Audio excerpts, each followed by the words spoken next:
Welcome back to yet another episode of the Stumped Podcast. I'm Spencer. I'm Matt. And I'm Spencer. You just want to read what my name says for me? You're Logan Schwarzentroober. Back-to-back champion Logan Schwarzentroober, as I filled in my name tag today. For those of you who do not know, I have officially clinched the win of this season, and Logan can't get over the fact that he isn't going to win, and he's currently living in the past. No, it's still the present until this season ends. That's true. I guess that's fair. I'll give you that one. But It's trash. as Matt posted, I think on Instagram, what was it, last week? It's a race for last. That was me. That was you. That's amazing, Logan. That was hilarious. I was dying. It hurt to type out, but it's true. Me and Matt are in a dead heat right now. We're tied at 2.5 points. 2.5 points. The only points that matter. The only points that will matter. The only points we'll say. Yeah, that's all that matters. So this is a race to the bottom. Yep. I hate this. I've been here so many times, and I hate this. You've been here every time, Matt. No. There was one season this didn't matter at all. That's true. Well, That's true. What's the old saying? Like, don't argue with an idiot. They'll drag you down to their level and beat you with experience. Like, I'm now in my first drug down war for last place, and Matt is a 4-time veteran. Like, he might beat me here. Call him out, Logan. Just call him out. Man. I told you I'd become insufferable for like 2 more episodes. That's true. No. With these stories, I don't think I'm dragging anybody down. That's so funny. You just never know. That's the thing about Colts. Yep. And so our theme, Colts, as I was telling these two gentlemen, it was the most stress-free story writing of my Stump career. But gentlemen, I actually I had a little take on Colts for our theme this week. You want to hear it? I do. Did you go animals? No, but you'll probably tell me anyway, won't you? I'm going to tell you, Logan. All right, what is it? Cult classic movies. Oh, I like that. That's a good twist. Yes. That's a twist for what I chose. I was driving on the highway, and I was thinking, Colts. Do I just go basic, like we did with Vikings, or and do I just do like fun Colts or weird Colts? And then for some reason, out of the blue, getting on to 77 North or South, it hit me. Cult classic, Spencer. Boom. We're in. That's good. I like that. That's clever. And I hate how you come up with your stories. I know. Is that funny? It's always the most random thing, and it's just like, yes, it's true. Spencer, yes, that's the one. That's the one. Yes. It's like, all right. Yep. And it works. Yep. Yeah. Logan, driving. Logan, do you have a theme within the theme, or you just went straight up Colts? Good old-fashioned Colts. We're going to talk about 3 of the old, don't drink the Kool-Aid. Mosquito. Kidnap the child, whatever. I mean, I don't... Yeah. That's my third one. Worship some random dude. Like, I mean, this is we're talking Colts. I did what's funny is I almost did research on Colts just because I knew you actually had like legit Colts because this was yours. You've been talking about this for ready for it the whole time. And I thought, like 2 seasons. I want to be surprised. Yeah, I want to be surprised. You have earned that right this season because you've won. So you can be surprised and just enjoy these stories. Man, that sounds like he's on Team Logan right there. You can guess on gut and just enjoy the fact that you're either right or you feel good about how you guess. Like, no, I hate that so much. I still have a horse in this race. I'm Team Matt, and I don't think the public. That's not a shock to anyone. So, if you were Team Matt, you would have done your research. I'm Team Matt, but I owe it to the game. We talked about this last week. I owe it to the game. Matt, do you have a theme? Research. Or no? Not really. I went the Colts route and just kind of did an overview of what was this cult and maybe did one example of the interesting things they did. Okay. So, gentlemen. Order. What do we want to do here? Do we want to make Spencer go last again? Or do we want to throw him up first?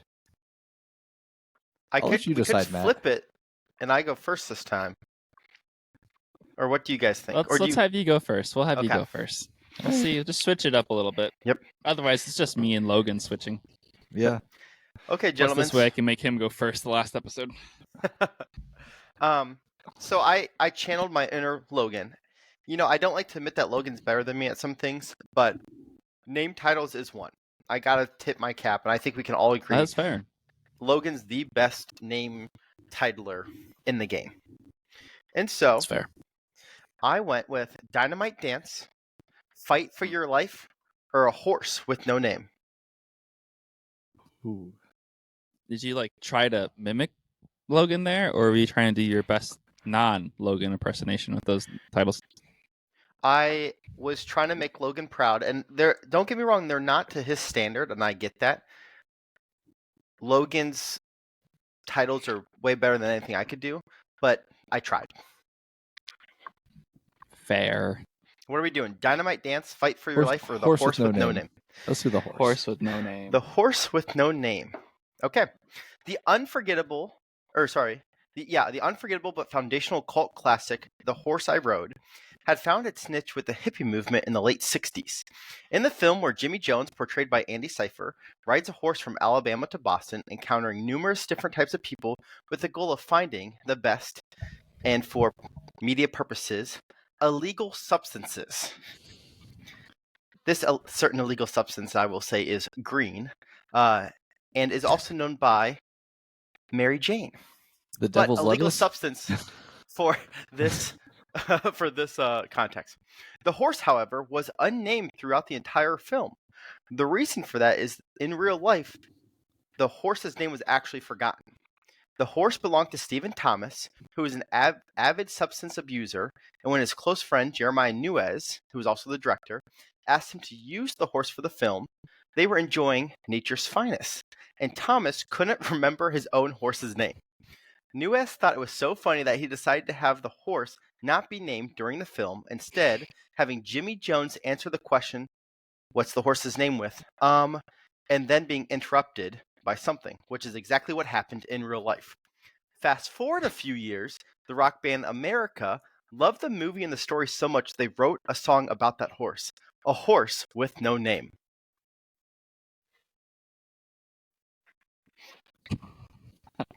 Good story. All right. I don't believe you. Go on. Okay. What Okay, do do you you want want for number 2? Dynamite Dance or Fight for Your Life? Dynamite Dance. Dynamite Dance.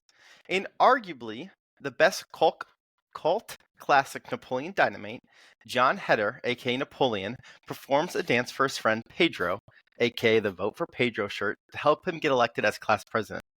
Well, what you may not know is that dance was completely freestyled and was only shot 3 times.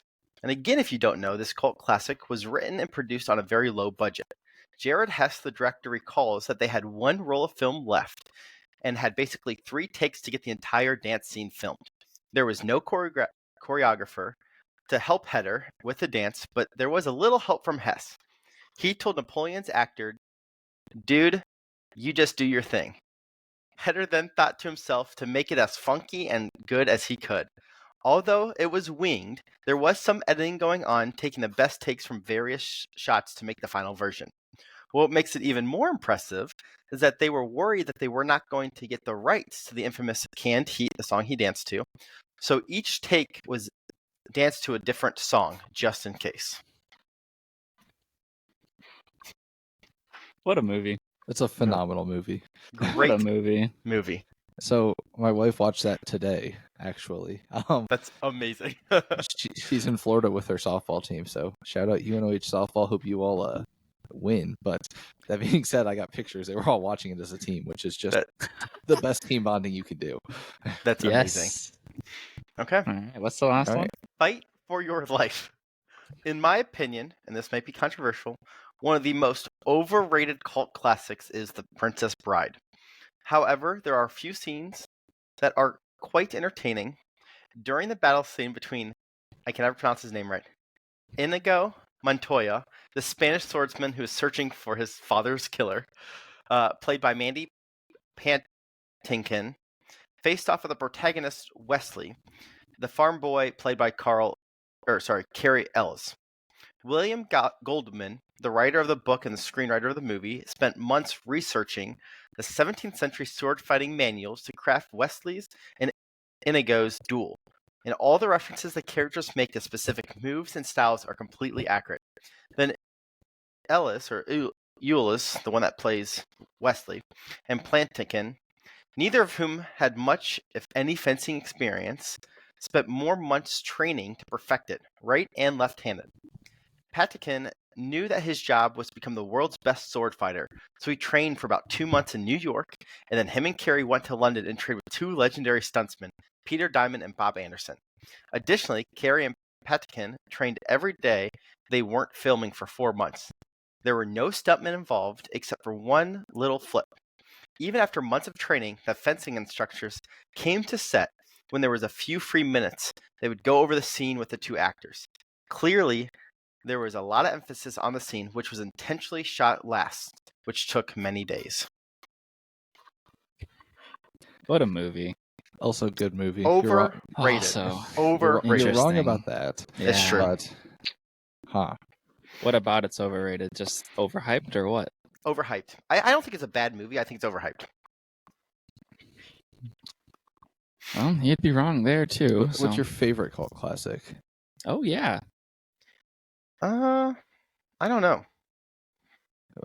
Monty Python's Search for the Holy Grail. That's my favorite one. That's my favorite one.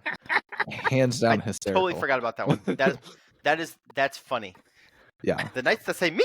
That movie's funny. You're right, Logan. You're right. Since you didn't tell this story, the coconut scene was because it was so low budget. They didn't think they could afford horses.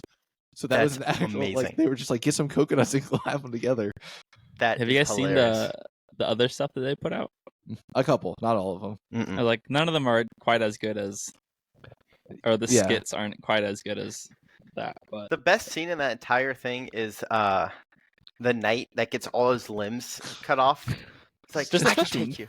Yes, just a flesh wound. Come back here, I'll bite your kneecaps off. Yes. So, okay. Any thoughts, gentlemen? I have thoughts. I think. But I want to hear Matt's first. Ooh. I think I've heard 2 of these. And there's one that I haven't heard. Or at least doesn't sound familiar to me. So I think that's the direction I'm going to go. I am not locked in yet. But I believe I've heard 2. I'm also just slightly concerned that it's the same thing as last episode where, he threw in like the Superman fact and then it made everything else up. Yeah, that's where I'm at right now. What are you looking at, Logan? I also thought I had heard 2 of them. So what I'm looking at is I actually wrote True's Day by one of them because I went to do True, but I put an S, so I just kept it rolling. That's funny. Yeah, I mean, I have a big fat T by one of them, and I'm so concerned that it's like last episode where he pulled the one thing that I knew. So I'm a little concerned. I am locked in just because if it's not the one I don't think I have heard before, the other 2 I thought I had heard. If it's one of those 2 and I don't, I don't know. I'm gonna lose sleep if I thought it was true and it was true. So I'm locked in. What'd you lock in? I locked in number 1. Where is it? The Horse with No Name, huh? Number 1, Horse with No Name. Okay. I thought I heard both the Napoleon and Princess Bride stuff, and apparently you did too. That's the same. I thought I heard both of those. Again, I'm so concerned that it's. Well, let's start with Mr. Overrated. That story's true. That was awesome. I had never heard that before. Then again, we're both correct. I don't spend much time there, and you guys nailed it. Number 1's false. I made that thing completely up. Not a single thing is true. If there's a movie called The Horse I Rode, great. There wasn't a single thing true about that. I actually got done writing it. I like the song title though, like how you looped it back into. Well, that was on accident. Complete accident. Oh, really? I wrote this complete accident.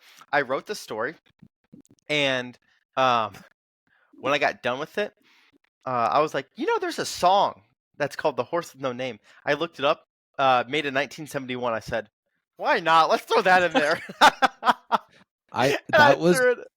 That was one of the selling points for me, that it was fake. No, that was... Oh, really? That was one of the selling points for me that it was true. No, I was like... That's so funny. Cult classics are one thing, but if it's not like a mainstream reference to get a big song like that. It's a pretty big song. I was like, I don't know if I buy that. Yeah. I literally threw That's that in true. probably like 10 minutes before we jumped on this podcast. Probably 20 minutes. Because it hit me. I was like, I wonder when that song was made. It was like right during the hippie era, whatever. Yeah. And I was like, screw it. Let's do it. I just couldn't I couldn't live with myself if I heard of 2 of the 3 movies that you told and I didn't hear of one and go with that one as a cult classic. So Napoleon Dynamite, that's true. That I had never heard that either before. That's so amazing. funny. I was actually watching an interview on it about the John Heder talked about it. But then I actually saw the article from Business Insider, which was so funny. I was like, what the heck? So, yeah. So, yeah, you guys nailed it. Congrats. Nice. Yes, well, all right. Matt, all this means is most likely one of us scores today.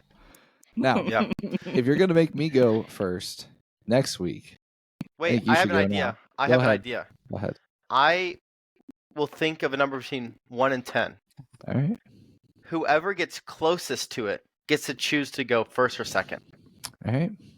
Okay, let me write down my number. Okay, number is written.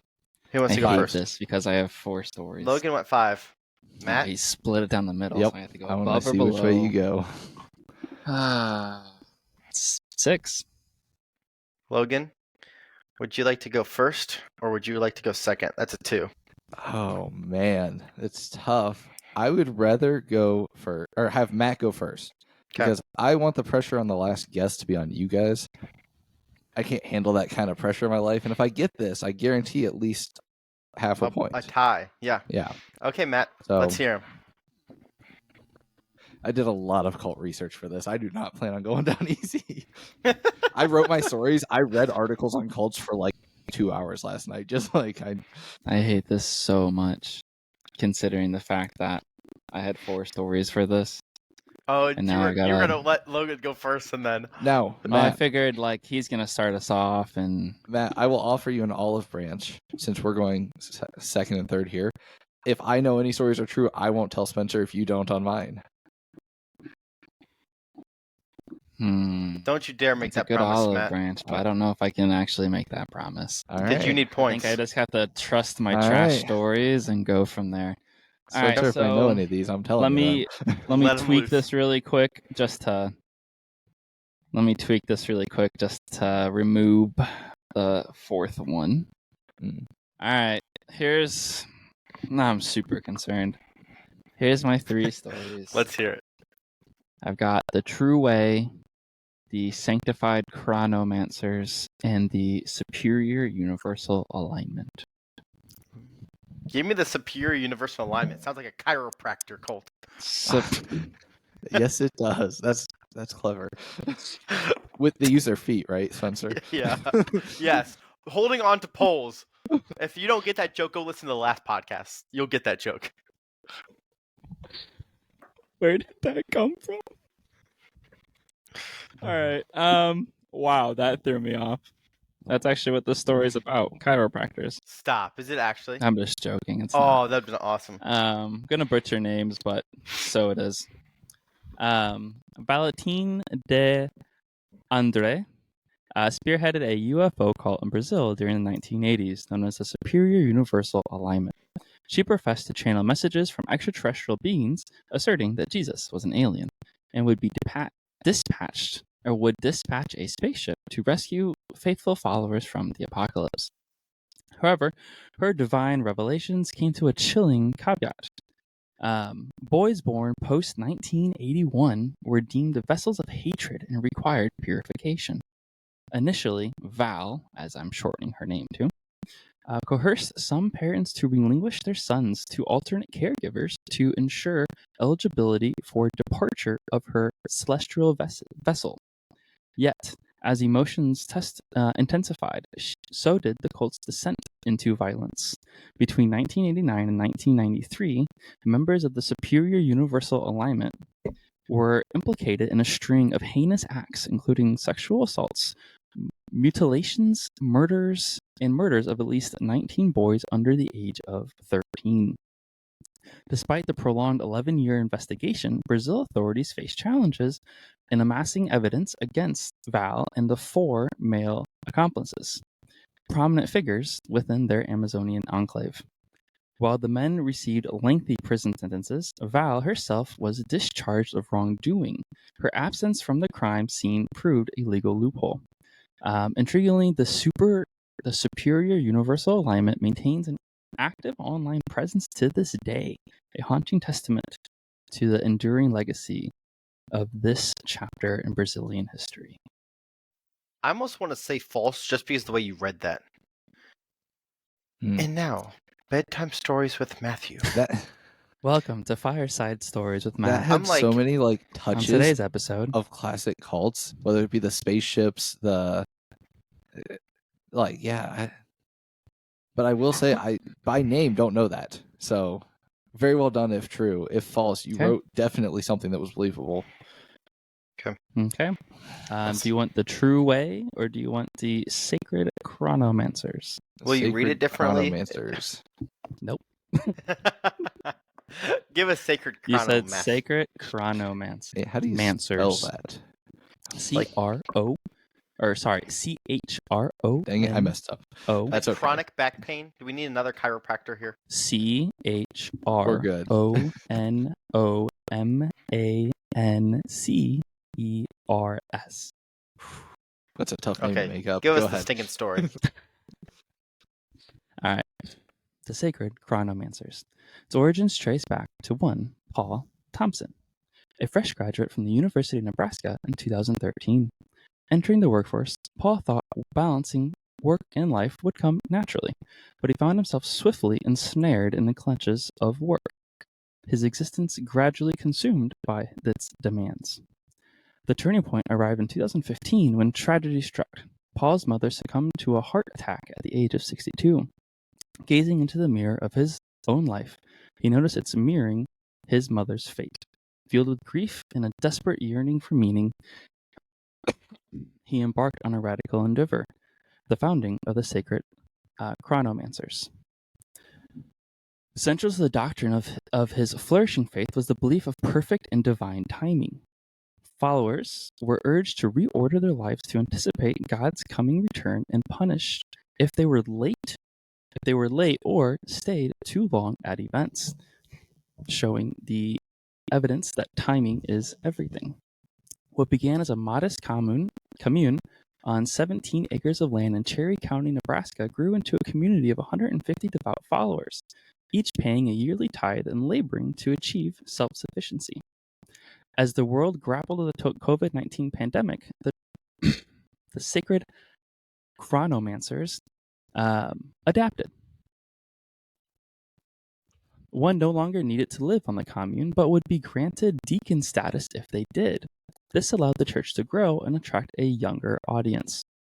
Each member had to abide by strict guidelines, and everyone had to use and pray to a calendar each morning, showing their trust in the divine timing of God. Unsurprisingly, the flock of I hate saying this name, sanctified chronomancers are mostly comprised of young professionals between the age of 21 and 30. This demographic, learning to deal with the struggles of achieving work-life balance, found peace and purpose with the structures confined by Paul Thompson's vision. What are your thoughts, Spencer? Do you want my honest thoughts? Yeah. See, that's the easy one to write. I don't know. That's my honest thoughts right there. I know. I'm trying to read the smile on Matt's face. Okay, hit us with the last one. All right, the true way. For those who can't see, I wrote down number. I realize people are probably listening to this. us. Yeah. Yeah. The first one I said was true, and then I thought that one was false. Is what I wrote down on my paper. But hit us with the third one, Matt. I love how those are your only notes compared to I have 5 things written down for each of your guys' stories. No. Maybe I should take better different. notes than that, but he has no pressure, so I actually rarely even write down 1 is true, 2 is false, 3 is true, whatever. I would literally just go 3. I'll think through it. I don't actually even write notes. Maybe that's the key, Logan. I just put You're the C's. back-to-back champ, though. Yeah. Well, I take loose notes. It doesn't work this season anymore. Okay, here's the last one. All right, the True Way cult. Emerging from Taiwan in 1990s, the True Way cult, known as Chen Tao, was a brainchild of Han Ming Chen, a former academic who claimed divine communication and affiliation with Jesus Christ himself. The movement blended multiple spiritual influences spanning from Buddhist and Taoist principles to UFO conspiracy theorists and Christian eschatology. At its core lay an intense belief in the impending apocalypse, proportionally to be advert through intervention by extraterrestrial beings, marked the True Way as a distinctive blend of Eastern and Western religious thought. Amidst rising anticipation, Chen orchestrated a relocation of the group to Garland, Texas, positioning it as the epicenter of divine revelation. This move attracted loads of media attention, propelling the True Way into the spotlight with its prophetic proclamations and unconventional doctrines, including an eagerly awaiting television manifestation of God in March 1998. Chen predicted that God would announce his plans on Channel 18 and then materialize on Earth in human form March 31st, 1998. That event, however, never happened. Despite this setback, the True Way persisted in its conviction of an impending catalysm, envisioning a nuclear conflict in 1999 as a precursor to the selective salvation for faithful adherents. The True Way would end up disbanding, with many of its former followers returning to Taiwan or seeking citizenship in the U.S. I thought there was a different story you were going into. Oh, really? Yeah. Do you want to hear it? I didn't tell on it. Spencer's screen it says true, false IDK. I don't know either. Covering all three options. What was the story you were going to tell, Logan? Well, no, I didn't use this one anyway. It was one of my spare in the bags. There was a island near Taiwan, Southeast Asia, that in the 90s was discovered. Basically, had a cult-like existence, thinking that God was dropping supplies for them and that they would go out and pray and these supplies would fall from the sky. What it turned out was when World War II and some of those after, they were dropping supplies down for troops and stuff, and these crates were like washing up to this. They were caught on the coast and stuff.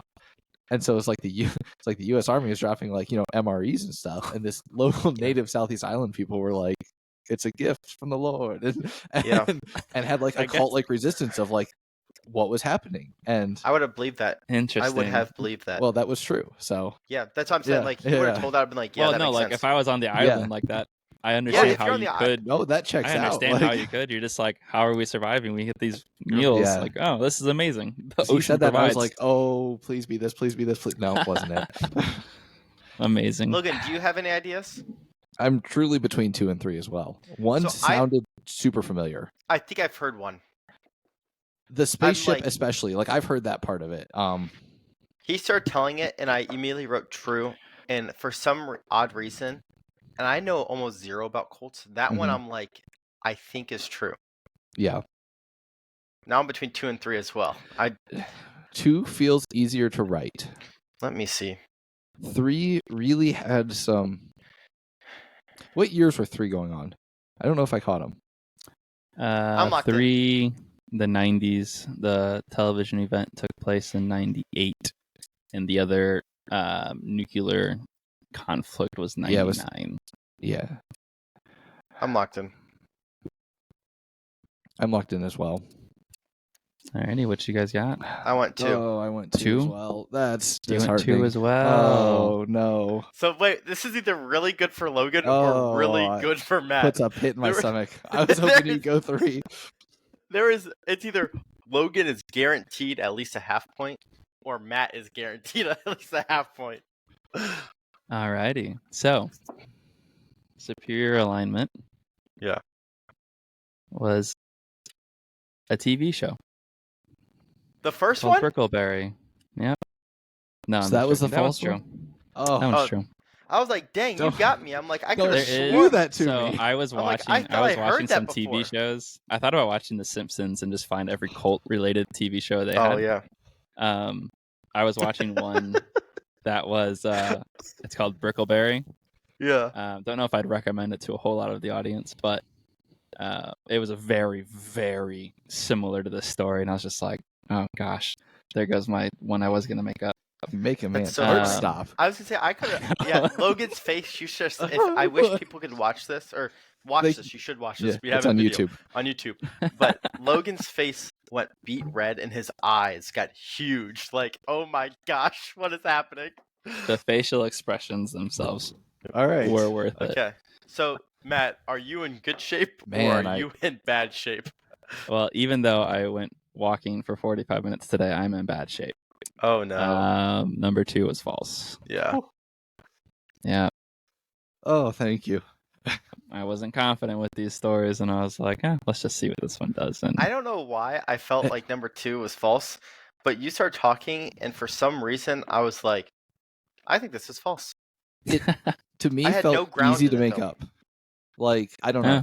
It was a generic name from Nebraska. And not that Taiwan and whatever town in Texas you named was any different, but to me, I heard it and I was like, I've never heard of a cult from Nebraska. Like, it's just not a very culty place. A lot in Texas. I tried keeping the names. I tried keeping the numbers small. Yeah. And chronomancers is basically time. Chrono. Yeah. Oh, so that's I was funny. like, I did pick that up. I'll throw that in there. Well done. Well, Dang, that's Logan, unfortunate. you got 3. Alrighty. Matt has 1. So, No, Logan has 2. No, Logan has 2. Matt has 1. I have 1. Spencer has 1. Yeah. I have 1. So So, Spencer, Matt, we have need to to double double stump here We need to double up. to tie out in the last. or you The last cannot. episode. Or you cannot. How about that? Oh man, Hit us with it, Logan. This All is right. trash. We got Ball is Life, Hee Hee, or the Nazi adoption cult. See, those are better names. Hee hee. Short, simple, awesome. That Give better me be a Michael Jackson cult. That I hope. You Give want? me hee hee. All right. Yeah. Hit me. Hee hee.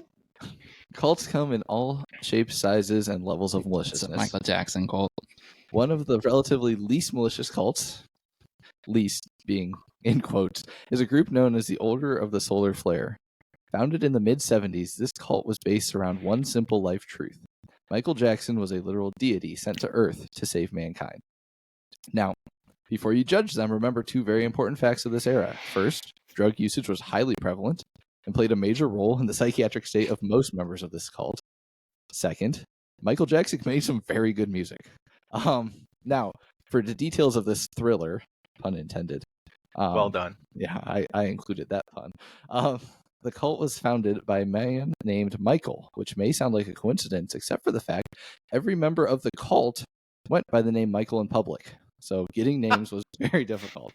They literally worshipped Michael Jackson, often taking it too far, though.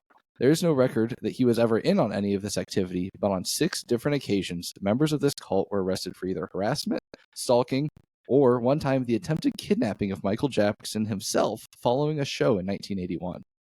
The members of the Order of the Solar Flare received tattoos with Jackson's face on the back of their right hands or foreheads. The group often toured in quotes with Jackson, traveling in vans to every performance he made with hopes of seeing the highly anticipated return of the reincarnated state, in which he would ultimately assume a position of power over our world in person.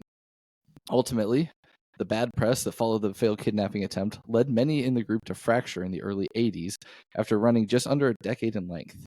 They do go down as one of the weirdest cults to grace the history of our country. That is... Love it. Love it. I'm gonna, in honor of you, Matt, I'm gonna take better notes just for you. Do you want the Nazi That's not adoption gonna help. cult or Ball is Life? Give me Ball's Life. All right. Rob Jones is a 6'6" basketball player for the University of San Diego and helped his team reach the NCAA tournament by beating Gonzaga in the conference championship game in 2008. For many of the players on the court, sayings like "ball is life" would have a very figurative meaning, illustrating how much they love the game of basketball. But for Rob, basketball is quite literally the only reason he was still alive. You see, Rob's father, Jim Jones Jr., was quite the ball player in his day as well. And his grandfather, Jim Jones Sr., was a pretty big basketball fan too. But that's not what Jim Jones Sr. was really known for. You see, Rob's grandfather, Jim Jones Sr., was the infamous founder and leader of Jonestown, one of the most tragic cults in American history. A quick briefing on Jonestown. It was a cult founded in the San Francisco area known as the People's Temple. Multiple illegal activities led Jim Jones Sr. to move his entire cult of 900 people to the South American country of Guyana in the late 1970s. Fearing people were being held there against their will, California Representative Leo Ryan decided to travel to Guyana and visit Jonestown. Several cult members decided to leave with Rep. Ryan, but on their way out, all 4 people trying to leave, including Rep. Ryan himself, were ambushed and murdered. This brought the wrath of the federal government on Jonestown, and they cornered Jim Jones and his followers, over 900, at which time he ordered them to drink grape-flavored, cyanide-laced punch. Everybody died. It was a horrible tragedy. But how does the son of a leader willing to kill everyone escape with his life? This is the part of the story that's interesting. Jim Jones Jr., 17 at the time, was one of 12 members of the Jonestown basketball team. They were playing a road game in a tournament when everything went down with Rep. Ryan. Despite orders to return immediately from his father, Jim Jr. decided to stick around with his teammates to play their final game. By the time they got back from their road game, everyone had drank the punch, and members of the basketball team were spared. Because of that basketball game, Jim Jr. survived, and by proxy, his son Rob was given a chance to play the game that saved his dad's life at one of the highest levels.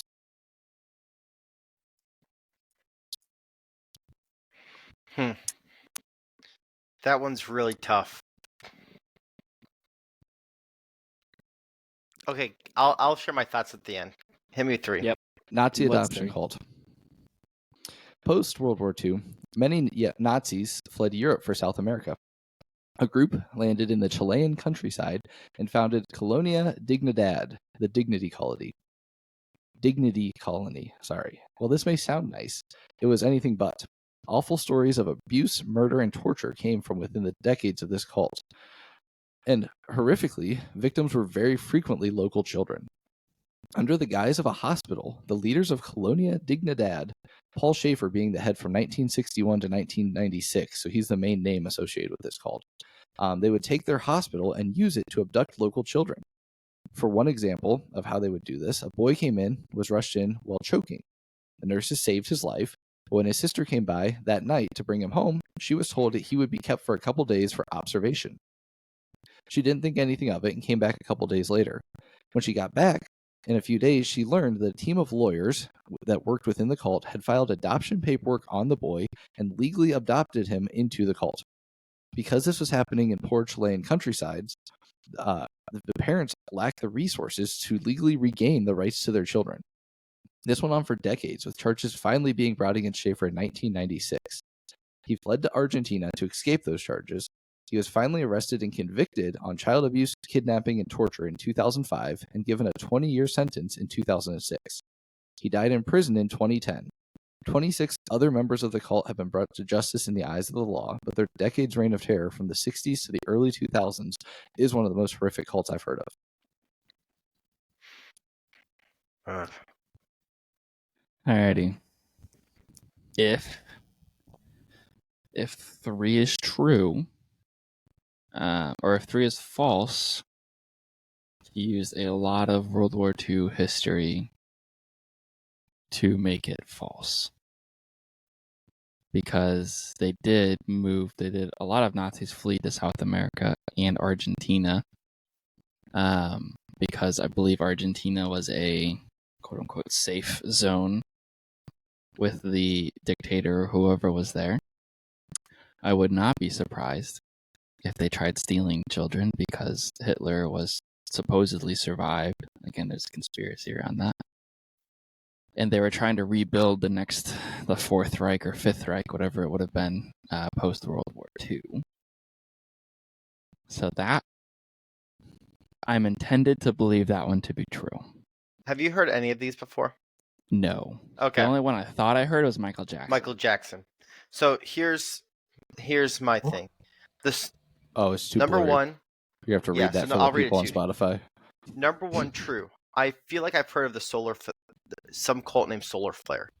There is a cult named Solar. I don't know if it was Flare. So that's where I'm. And then I put ...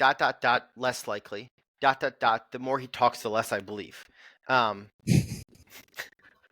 love it. Go on. I felt like I never heard of a Michael Jackson kidnapping attempt. I feel like that would have been a big deal. But I feel like there was a cult about Michael Jackson, but I don't know if it ever got to that point. Number two, I put part is true. Because that Jonestown thing, that's 100% true. I know that. I watched a documentary on it. Like, I know for a fact that is true. I never heard of the basketball team thing before. And so with Logan, and here's the kicker, and I don't know if he's getting desperate, he usually throws in some true stuff, or we all do, I should say. But if I have to think about this logically, would there be a basketball team for that cult playing somewhere else? I don't know. Number three, I put I am angry. Which means it's true. And almost based on principle, I feel like I need to pick that one for falsehood. And I feel like my principle's coming out, Matt. My principle is coming out.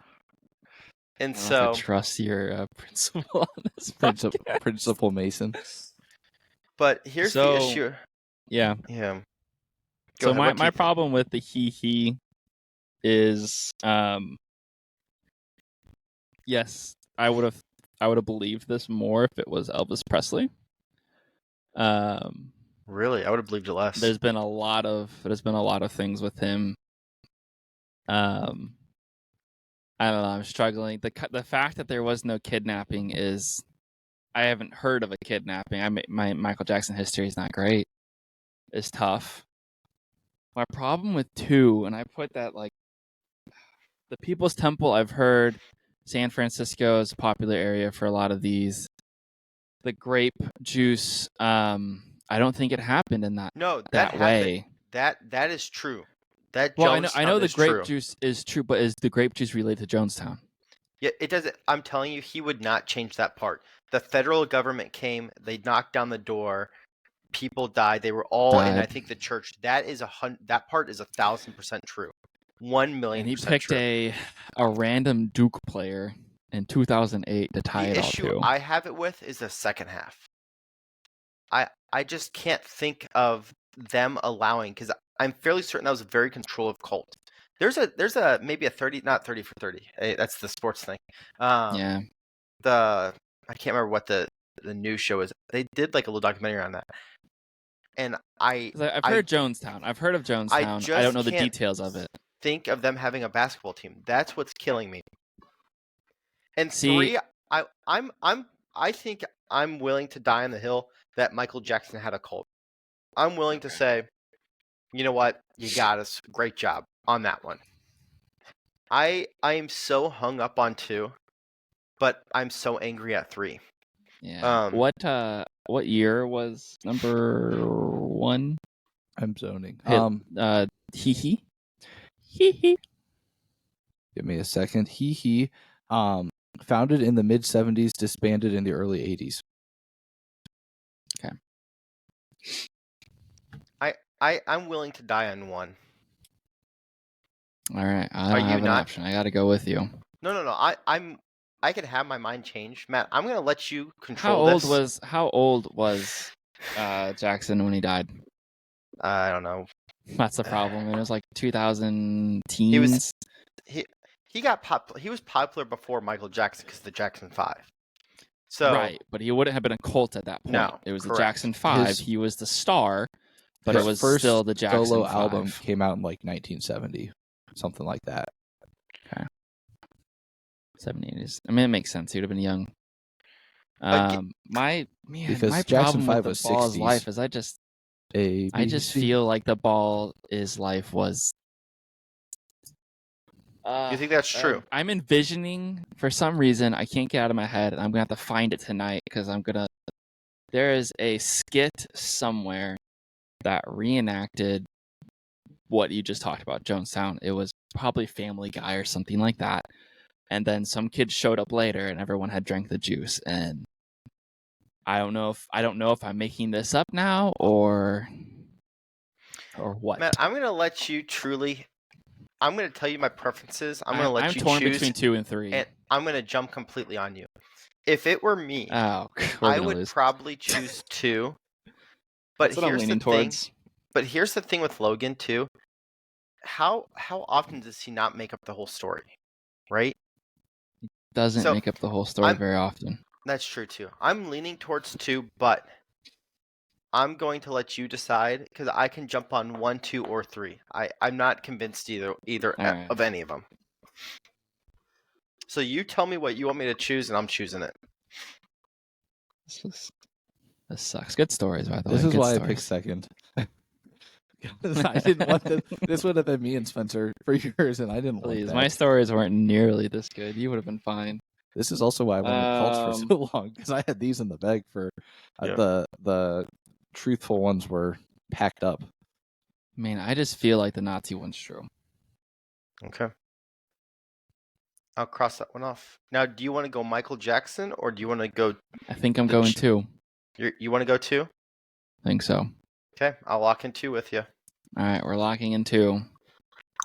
2. Oh, right. My heart just sank. That's how I felt when you said that was all based off of a whatever episode. Yeah. If I had an Apple Watch on, it would have stopped for a brief moment. Oh. Anyway. Okay, Logan, hit us with one of those true ones. You marked Tell off us you got a point. the Nazi one first, and that is a true story, which is horrible. That makes me so angry. Oh, it just the fact that they would see their children in this cult thing, but they were legally adopted. So if they took them back, they would go after the parents for kidnapping. It was just horrible. That is, and they got away with it for like 30 some years. That one really just ticked me off. But it was awful. There's a TV show. Yeah. Sorry, continue. No. There's a TV show called Hunting Hitler. And it's literally just stories like this after World War II, and these historians go to South America, Argentina, and stuff like that, and try to find, and they find a lot of evidence of Nazi activity. Most of South America post World War II was dictatorship still. They hadn't really hit the democratic government process yet, and so many of them were not necessarily pro-Nazi, but they didn't care. They weren't going to turn you over to the Allies. So Argentina borderline was, if I'm not mistaken. Yeah, they were.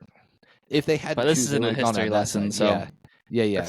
No, you were 100% right on that part, though. Which is what makes it even worse because they knew about this stuff. They just corruption. Ball is life. That happened. That's gonna be really that happened. 100%. You can look it up. He went away. They went to an away basketball game at Guyana. They were playing a city named Georgetown in Guyana, and there was a tournament there, and they were supposed to come back immediately. They sent word, come back immediately, feds are on, whatever. And they said, no, we're going to stay and play our last game. And in that timing, that was how the only survivors of Jonestown survived. And that is crazy. I'm going to send you guys a skit in Number a second. 2, look what I say at the bottom. What'd you say? I think this is true. Yeah. Did I convince you, Matt? No, I just couldn't convince myself. Did you think one was false? It was the one I was leaning towards. And here's why I was leaning towards it in the beginning. It's because of the Elvis Presley and how easy it is to make up a cult fact about the crazy thing is, I feel like figure. I've heard. So, where did you get that from? Because I feel like I've heard of that. Made that one up. Like well you said, done, dude. I wrote that one from scratch, and that was how I didn't want to be like, I know Michael Jackson facts too quickly. When you asked me what year did he have his first solo album, I Googled that to know when to start the cult, and I knew it was 1971. But I didn't want to just jump and be like 1971 because that would have been a big red flag. So I was like trying to be like, how can I prod you along and not just like throw that? Yeah, I made that whole thing up. The attempted kidnapping, 6 charges of whatever. Yeah, disbanding with bad PR. That entire thing I just wrote on my laptop. If there is a Michael Jackson cult, the Order of the Solar Flare. I was looking up funny cults. No, I was looking up, but there is an order of something, and there's a solar something else. Solar Temple, I believe. Yes, or Templar. And so, yeah, I saw the Solar Templar or Temple or whatever it is, and I was like, oh, let's just do Order of the Solar Flare instead. Like, it's close. You started that, Logan. I literally put true. And then the more you talked, less likely. The more you talked, the less I believe. The only two things I Googled for this entire story as I wrote it was cult names, and I twisted one even at that, so I didn't even use a real cult. And 2 was Michael Jackson's start of his career, so I can get random dates done. But everyone being named Michael, like, I was hoping that wouldn't throw you off. If you did not tell the whole backstory of Jonestown, I probably would have been like, I don't think I was going to go 3. That sounded too brutal for you to make up. Yeah. Even you, in the darkest mind, could not have done that. But no, I was stuck on 2. I was stuck on 2. I was hoping there was no hope for me. That the crux of number 2 was the basketball team. And I almost said beforehand, like, everything I say about Jonestown is true regardless of this story. Like, the basketball story was the one that blows me away. Jonestown's very well documented, largely because of those 12 people. Yeah. And actually, it's funny because Rob Jones, the grandson, has a tattoo of a cross with a basketball in it, and it says Jones across it. And he's trying to, like, use his name for good or whatever. I look at it like, man, that's kind of I'd have mixed emotions having a Jonestown relative. So on my Logan, team. You can got a point. Matt needs to win the episode next week. Matt needs please. to win it. Matt, you better be Googling Florida man like no one's business. Here's the truth. Can you breathe? The Florida man and cults. We picked 2 of my themes the last 2 weeks, and they were both themes that I had like pre-written before. So that spin was really when I started to actually maybe think it wasn't over. Oh. I'm almost tempted to spin the wheel of pain now. Oh, don't do it to us. Just in lieu. No, I don't think we have it. We don't. But just hearing you guys debate all 3 did reassure me that they were at least good. Like, none got just like blown out as true, but man, that was stressful. I keep my mouth behind my microphone, so if I crack a smile, you can't tell. Well, if you were to let me choose, man, I would have been wrong too. I was going to go 2. I would have been wrong. So, Matt, this is what you need to do. You need to win the next episode. Clean sweep us. Oh, that's what it is. I am rooting for you. That's rooting for you. I didn't realize that's what my goal was for the next episode. Sorry, Matt. Thank you for clarifying. You're welcome, Matt. I just wanted to get that out there. I would like to say 5 points. That's basically a Jordan flu game right now. So. Did you get 5? But that's 4. You got 4. Oh, you're right. 4 is our max this year. Never mind. You're right. You're right. Well done, dude. You could have got more, but you didn't. You're right. Well done. I couldn't have. Wasn't that all of them? Yeah. No, he got all of them. Okay. No, he did get all of them. Well, gentlemen, we are 1 episode away from season 4 finale, and Logan can breathe a little bit at least. So I'm not comfortable with this because, I mean, it's 1 week, like, and if we tie, we're just gonna do it together. So, like, I need to win. Yeah, are we doing a tiebreaker, or? No, we agreed if we tied, I would just do last season. I'll just do it with them. Yeah. Okay. Going it together. Just think of the hot dogs this week, Matt, as you're writing these Florida man stories. Yeah. Oh, well, gentlemen, any last words? Matt, get your hand off the microphone. If I hear it buzz one more time. It does every time you. I texted Matt like 3 times. Stop touching the microphone. And I liked them. Because... Anyways, gentlemen, we'll see you next week. Oh, peace out. Bye. Toodles. This is a trash podcast.